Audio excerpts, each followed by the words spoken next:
نشین امیر اہل سنت، تو صدا رہے سلامت، تو صدا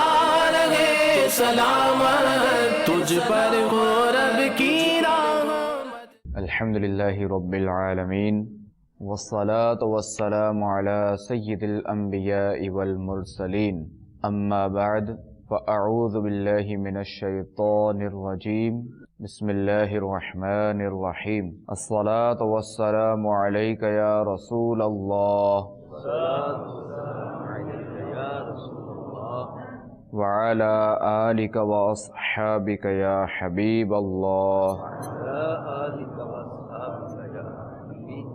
الصلاة والسلام علیک یا نبی اللہ، وعلى آلک واصحابک یا نور اللہ۔ ایک شخص کسی بیمار کے پاس تشریف لے گئے، ان بیمار پر نزع کا عالم طاری تھا۔ ان سے پوچھا کہ موت کی کڑواہٹ کیسی محسوس کر رہے ہو؟ تو انہوں نے کہا کہ مجھے تو کچھ معلوم نہیں ہو رہا، اس لیے کہ میں نے علماء کرام سے سنا ہے کہ جو شخص کثرت سے درود شریف پڑھتا ہے وہ موت کی تلخی سے محفوظ رہتا ہے۔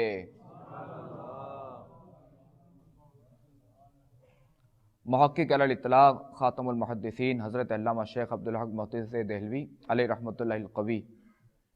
اپنی مایہ ناز تصنیف جذب القلوب میں ارشاد فرماتے ہیں کہ درود شریف پڑھنے سے قیامت کی ہولناکیوں سے نجات حاصل ہوتی ہے اور سکرات موت میں آسانی ہوتی ہے۔ صلو علی الحبیب صلی اللہ تعالی علی محمد وعلی آلہ وصحبہ وبارک وسلم، صلاۃ و سلاما علیک یا رسول اللہ۔ امام غزالی علیہ رحمۃ اللہ الوالی فرماتے ہیں کہ نزع اس تکلیف کا نام ہے جو صرف روح پر اترتی ہے اور تمام اعضاء کو گھیر لیتی ہے، حتیٰ کہ بدن میں روح کے جتنے اجزاء ہیں ان سب کو درد محسوس ہوتا ہے۔ اگر کسی شخص کو کانٹا چبھ جائے تو اس سے پہنچنے والا درد روح کے صرف اس حصے کو پہنچتا ہے جو اس عضو سے ملا ہوا ہے، اور کانٹے کے مقابلے میں جلنے کا اثر زیادہ ہوتا ہے، یعنی آگ سے، فائر سے جلنے کا اثر زیادہ ہوتا ہے، کیونکہ آگ کے اجزاء بدن کے تمام اجزاء میں سرایت کر جاتے ہیں، یعنی تمام اجزاء میں یہ چلے جاتے ہیں، جس کی وجہ سے جلنے والے عضو کا کوئی ظاہری اور باطنی حصہ آگ سے محفوظ نہیں رہتا۔ یعنی آپ دیکھیں جب آگ لگتی ہے تو اس کا ظاہری باطنی حصہ سب جل جاتا ہے، تو اس لیے گوشت کے تمام اجزاء میں پھیلے ہوئے روح کے اجزاء جلنے کی تکلیف محسوس کرتے ہیں، جبکہ زخم صرف اسی جگہ کو پہنچتا ہے جس تک کانٹا اور تلوار وغیرہ کا لوہا پہنچا، اس لیے جلنے کی تکلیف زیادہ اور زخم کی تکلیف کم ہوتی ہے۔ امام غزالی رحمۃ اللہ تعالی علیہ فرماتے ہیں اور نزع کی تکلیف نفس سے روح پر حملہ آور ہوتی ہے اور تمام اعضاء کو گھیر لیتی ہے، کیونکہ ہر رگ، ہر پٹھے، بدن کے ہر حصے، ہر چوٹ، ہر بال کی جڑ اور کھال کے نیچے سے حتیٰ کہ سر کی چوٹی سے قدم تک ہر جگہ سے روح کو نکالا جاتا ہے، اس لیے تم اس کے کرب اور تکلیف کا حال نہ پوچھو۔ حتیٰ کہ بزرگوں نے فرمایا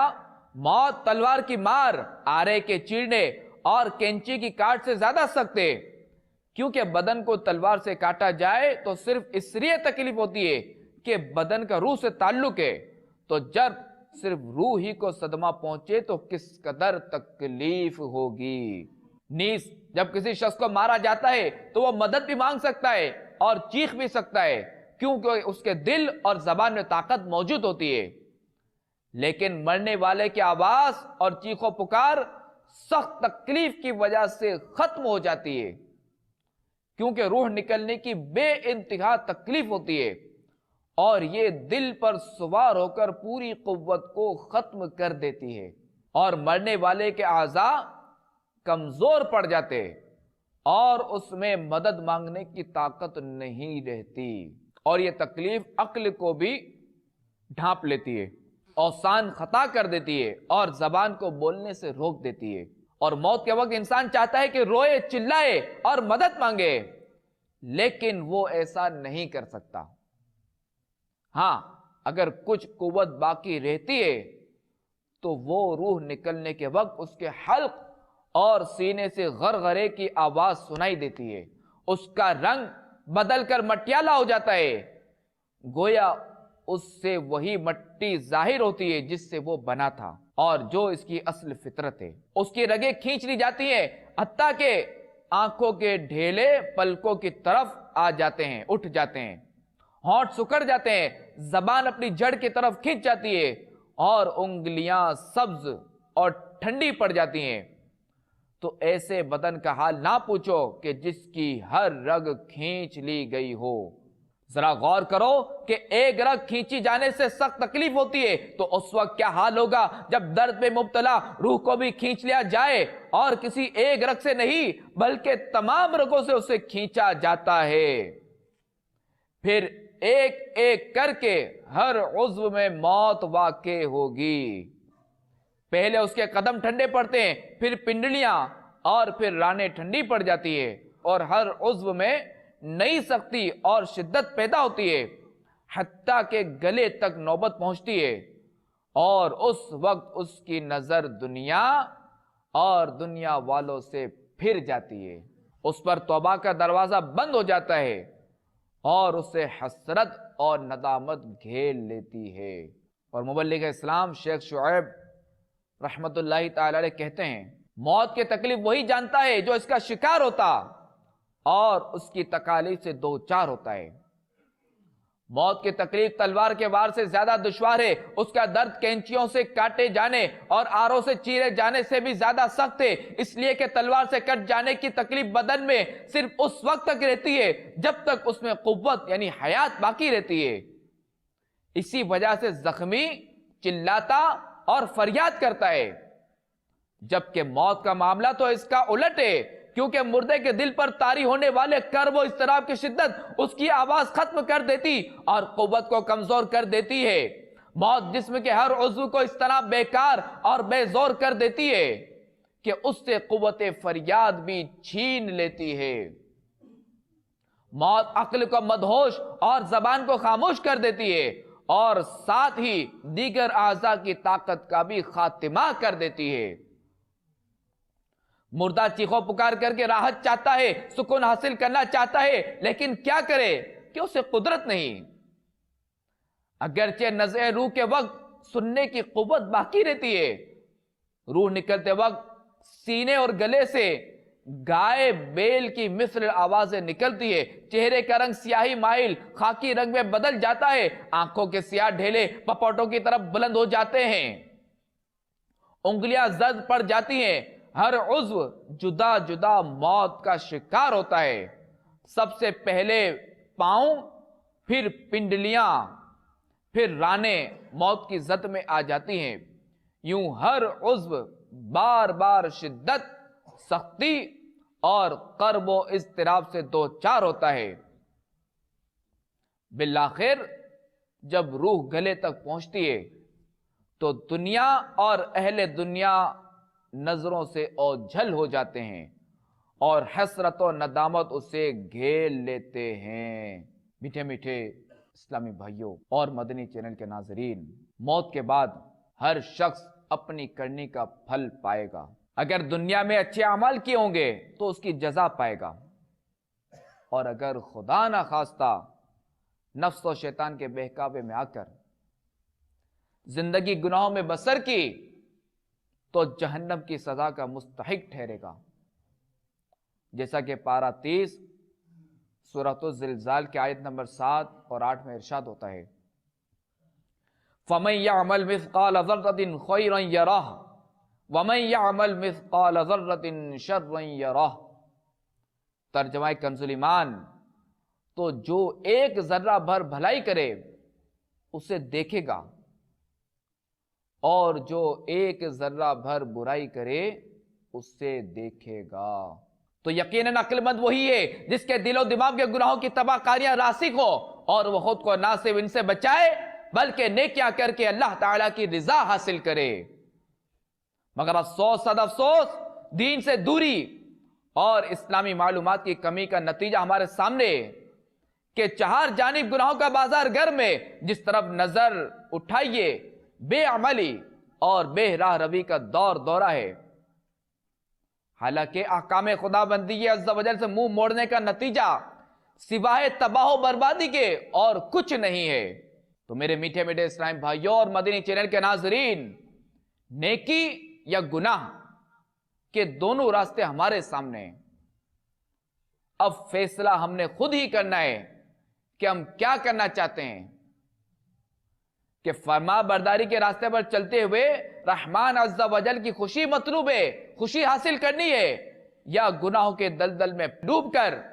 اس کی ناراضی چاہتے ہیں۔ کہ یاد رکھیے نیکی کے راستے پر چلیں گے تو رضائے رب الانام کے ساتھ ساتھ بے شمار برکتوں سے بھی نوازے جائیں گے، اور اگر گناہ و نافرمانی کے راستے کو اپنائیں گے تو اللہ تبارک و تعالی کی لعنت کا توق مقدر بن سکتا ہے۔ صلو علی الحبیب۔ حضرت سیدنا وہب رضی اللہ تعالیٰ عنہ سے مروی ہے کہ اللہ تبارک و تعالی نے بنی اسرائیل سے فرمایا، بندہ جب میری اطاعت کرتا ہے تو میں اس سے راضی ہو جاتا ہوں، اور جب میں اس سے راضی ہو جاتا ہوں تو اسے برکتیں عطا فرماتا ہوں۔ اور بعض روایتوں میں ہے کہ میری برکت کی کوئی انتہا نہیں، اور جب بندہ میری نافرمانی کرتا ہے تو میں اس سے ناراض ہو جاتا ہوں، اور جب میں اس سے ناراض ہوتا ہوں تو اس پر لعنت فرماتا ہوں، اور میری لعنت اس کی 7 پشتوں تک پہنچتی ہے۔ الامان والحفیظ۔ ہم اس بات سے پناہ مانگتے ہیں کہ ہمارا شمار ان لوگوں میں ہو کہ جن پر اللہ تعالیٰ نے لعنت فرمائی ہے۔ کمر توڑی ہے عیسیاں نے، دبایا نفس و شیطان نے، نہ کرنا حشر میں رسوا میرا رکھنا بھرم مولا۔ کمر توڑی ہے عیسیاں نے، دبایا نفس و شیطان نے، نہ کرنا حشر میں رسوا میرا رکھنا بھرم مولا، نہ کرنا حشر میں رسوا میرا رکھنا بھرم۔ گناہوں نے مجھے کہیں کا بھی نہیں چھوڑا، کرم ہو از تو فیلے سید عرب و عجم مولا، کرم ہو از تو فیلے سید عرب و عجم مولا، تو بس رہنا سدا راضی نہیں ہے، تاب ناراضی، تو بس رہنا سدا راضی نہیں ہے، تاب ناراضی، تو ناخوش جس سے ہو برباد ہے تیری قسم مولا، تو ناخوش جس سے ہو برباد ہے تیری قسم مولا، کرم ہو از تو طفیل سید عرب و عجم مولا کرم ہو از طفیل سید عرب و عجم مولا کرم ہو از طفیل سید عرب و عجم مولا صلو علی الحبیب۔ مروی ہے کہ جب حضرت سیدنا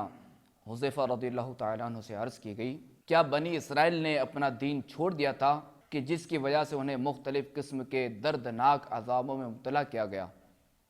مثلا ان کی صورتیں بگاڑ کر انہیں بندر اور خنزیر بنا دیا گیا اور اپنے آپ کو قتل کرنے کا حکم دیا گیا؟ صاحب رضی اللہ تعالیٰ عنہ نے ارشاد فرمایا نہیں، بلکہ جب انہیں کسی چیز کا حکم دیا جاتا تو وہ اسے چھوڑ دیتے، اور جب کسی کام سے روکا جاتا تو انجام کی پرواہ کیے بغیر اسے کر گزرتے،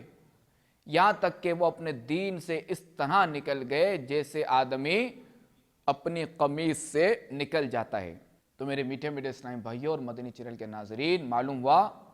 کہ گناہوں کے سبب ایمان برباد ہو سکتا ہے، اور یقیناً ایک مسلمان کے لیے ایمان کے چھن جانے سے بڑی کوئی بربادی نہیں ہو سکتی، لہذا فوراً گناہوں سے توبہ کر کے قرآن و سنت کے احکامات پر عمل کو اپنا معمول بنا لیجئے۔ ذرا سوچے تو صحیح کہ یوں ہی اگر گناہ کرتے کرتے قبر میں اتر گئے اور ہم پر عذاب مسلط کر دیا گیا تو ہم کیا کریں گے؟ اگر سانپ بچھو نے کفن پھاڑ کر ہمارے جسم پر قبضہ جما لیا گیا تو ہم کہاں جائیں گے؟ قبر کی دیواریں ملنے سے اگر ہماری پسلیاں ٹوٹ پھوٹ کر ایک دوسرے میں پیوست ہو گئی تو کیسی شدید تکلیف ہوگی۔ ایک پتھر کی چوٹ تو ہم سے برداشت نہیں ہوتی، اگر فرشتوں نے ہتھوڑے برسانے شروع کر دیے تو ان نازک ہڈیوں کا کیا بنے گا؟ اور گناہوں کے سبب رب تبارک و تعالیٰ کی ناراضی کی صورت میں ہونے والے ان عذابات کو ذرا تصور میں لائیے اور پھر فیصلہ کیجئے کہ ہمارا گناہوں سے بچنا آسان ہے یا ان عذابات کو سہنا آسان ہے، یعنی ان عذابات کو برداشت کرنا آسان ہے، یعنی کیا آسان ہے؟ تو یقیناً ہم میں سے کوئی بھی ان عذابوں کی تاب نہیں رکھتا۔ تو آئیے ابھی وقت ہے، توبہ کر لیجئے، خود کو گناہوں سے بچاتے ہوئے اللہ تبارک و تعالیٰ کی اطاعت اور فرما برداری میں ایام زیست یعنی زندگی کے بقیہ ایام بسر کیجئے کہ اسی میں کامیابی ہے۔ گناہوں سے مجھے ہو جائے نفرت یا رسول اللہ، نکل جائے بری ہر ایک خصلت یا رسول اللہ، کمر اعمال بد نے ہائے میری توڑ کر رکھ دی، تباہی سے بچا لو جان رحمت یا رسول اللہ۔ صلو علی الحبیب صلی اللہ تعالی علی محمد وعلی آلہ وصحبہ وبارک وسلم۔ میٹھے میٹھے اسلامی بھائیوں اور مدنی چینل کے ناظرین، انسان کے لیے موت کی سختیوں کے علاوہ اور بھی آفتیں ہیں۔ پہلی جو سختی ہے وہ نزا کی تکلیف، اور دوسری آزمائش حضرت اسرائیل علیہ السلام کی صورت کا مشاہدہ اور اسے دیکھ کر دل میں انتہائی خوف اور دہشت کا پیدا ہونا۔ اگر بے پناہ ہمت والا آدمی بھی ملک الموت کو اس صورت میں دیکھ لے جو وہ فاسق و فاجر کی موت کے وقت لے کر آتے ہیں تو اس سے تاب تحمل نہ رہے۔ مروی ہے کہ حضرت ابراہیم علیہ نبینا وعلیہ السلام نے ملک الموت سے کہا کیا تم مجھے اپنی وہ صورت دکھا سکتے ہو جس میں تم گناہگاروں کی روح قبض کرنے کو جاتے ہو؟ تو ملک الموت علیہ السلام نے عرض کی آپ میں دیکھنے کی تاب نہیں ہے۔ آپ نے فرمایا میں دیکھ لوں گا۔ چنانچہ ملک الموت نے کہا تھوڑی سی دیر دوسری طرف توجہ کیجئے۔ جب آپ نے کچھ دیر کے بعد دیکھا تو ایک کالا سیاہ آدمی جس کے رونگٹے کھڑے ہوئے تھے، بدبو کے بھپکے اٹھ رہے تھے، سیاہ کپڑے پہنے ہوئے اور اس کے منہ اور نتھنوں سے آگ کے شعلے نکل رہے تھے اور دھواں اٹھ رہا تھا، سامنے نظر آیا۔ تو حضرت ابراہیم علیہ السلام یہ منظر دیکھ کر بے ہوش ہو گئے۔ جب آپ کو ہوش آیا تو دیکھا کہ ملک الموت علیہ السلام سابقہ شکل میں بیٹھے ہوئے تھے۔ تو آپ علیہ السلام نے فرمایا، یعنی حضرت ابراہیم علیہ السلام نے فرمایا، اگر فاسق و فاجر کے لیے موت کی اور کوئی سختی نہ ہو تب بھی صرف تمہاری صورت دیکھنا ہی ان کے لیے بہت بڑا عذاب ہے۔ اور مرنے والے کے لیے تیسری آزمائش، تیسری آفت، گناہ گاروں کا جہنم میں اپنے ٹھکانے کو دیکھنا اور وہاں جانے سے پہلے ہی انتہائی خوف زدہ ہو جانا۔ اس وقت وہ نزا کے عالم میں ہوتا ہے، اس کے اعضائے بدن ڈھیلے پڑ جاتے ہیں اور اس کی روح نکلنے کو تیار ہوتی ہے، مگر وہ ملک الموت کی آواز کے بغیر نہیں نکل سکتی، یعنی جو دو بشارتوں میں سے ایک پر مشتمل ہے، تو اس کی روح اس آواز کے بغیر نہیں نکل سکتی۔ یا تو یہ کہ اے دشمن خدا تجھے جہنم کی بشارت ہو، یا پھر یہ کہ اے اللہ کے دوست تجھے جنت کی بشارت ہو۔ اسی لیے عقل مند موت کے وقت سے بہت زیادہ خوف زدہ رہتے ہیں۔ نبی اکرم صلی اللہ تعالی علیہ وآلہ وسلم کا فرمان ہے، تم میں سے کوئی شخص بھی اس وقت تک دنیا سے نہیں نکلتا جب تک کہ وہ اپنا ٹھکانہ خواہ وہ جنت میں ہو یا جہنم میں ہو دیکھ نہ لے۔ تو میٹھے میٹھے اسلام بھائیوں اور مدنی چینل کے ناظرین، ہمیں غور کرنا چاہیے کہ ہم تو سر تا پا گناہوں میں ڈوبے ہوئے ہیں اور ہمارے اوپر موت کی سختیوں کے علاوہ نہ جانے اور کتنی مصیبتیں آ سکتی ہیں۔ اس لیے عقل مندی کا تقاضا یہی ہے کہ موت کو بکثرت یاد کیا جائے اور دنیا میں رہ کر موت کے آنے سے پہلے ہی، نزا کا وقت طاری ہونے سے پہلے ہی موت کی تیاری کر لینی چاہیے۔ حضرت شداد بن اوس رضی اللہ تعالیٰ عنہ سے روایت ہے کہ رسول اللہ صلی اللہ تعالیٰ علیہ وآلہ وسلم نے ارشاد فرمایا، عقل مند وہ ہے جو اپنے نفس کو اپنا تابعدار بنا لے اور موت کے بعد کے لیے عمل کرے، اور عاجز وہ شخص ہے جو اپنی خواہشات پر چلتا ہو اور اللہ تعالیٰ کی رحمت کی امید بھی کرتا ہو۔ حضرت عبداللہ بن عمر رضی اللہ تعالیٰ عنہما فرماتے ہیں کہ میں رسول اللہ صلی اللہ تعالیٰ علیہ وآلہ وسلم کے ساتھ تھا کہ ایک انصاری آپ علیہ السلام کی خدمت میں حاضر ہوئے۔ آپ علیہ السلام کو سلام کیا اور عرض کی، یا رسول اللہ صلی اللہ تعالیٰ علیہ وآلہ وسلم کون سا مومن افضل ہے؟ ارشاد فرمایا، جس کے اخلاق عمدہ ہو۔ اس نے عرض کی، سب سے زیادہ عقل مند کون ہے؟ ارشاد فرمایا، جو موت کو زیادہ یاد کرتا ہو اور اس کی اچھی طرح تیاری کرتا ہو تو وہی سب سے زیادہ عقل مند ہے۔ صدر الشریعہ مفتی امجد علی اعظمی علیہ رحمت اللہ القوی موت کی یاد اور اس کے بعد کی تیاری کی ترغیب دیتے ہوئے فرماتے ہیں، جب اس دار فنا سے ایک نہ ایک دن کوچ کرنا ہی ہے تو عقل مند انسان کو چاہیے کہ وہاں کی تیاری کرے کہ جہاں ہمیشہ رہنا ہے۔ تاجدار رسالت صلی اللہ تعالیٰ علیہ وآلہ وسلم نے حضرت عبداللہ بن عمر رضی اللہ تعالیٰ عنہما سے فرمایا، دنیا میں ایسے رہو جیسے مسافر بلکہ راہ چلتا۔ مسافر اس طرح ایک اجنبی شخص ہوتا ہے کہ اور راہگیر راستے کے کھیل تماشوں میں نہیں لگتا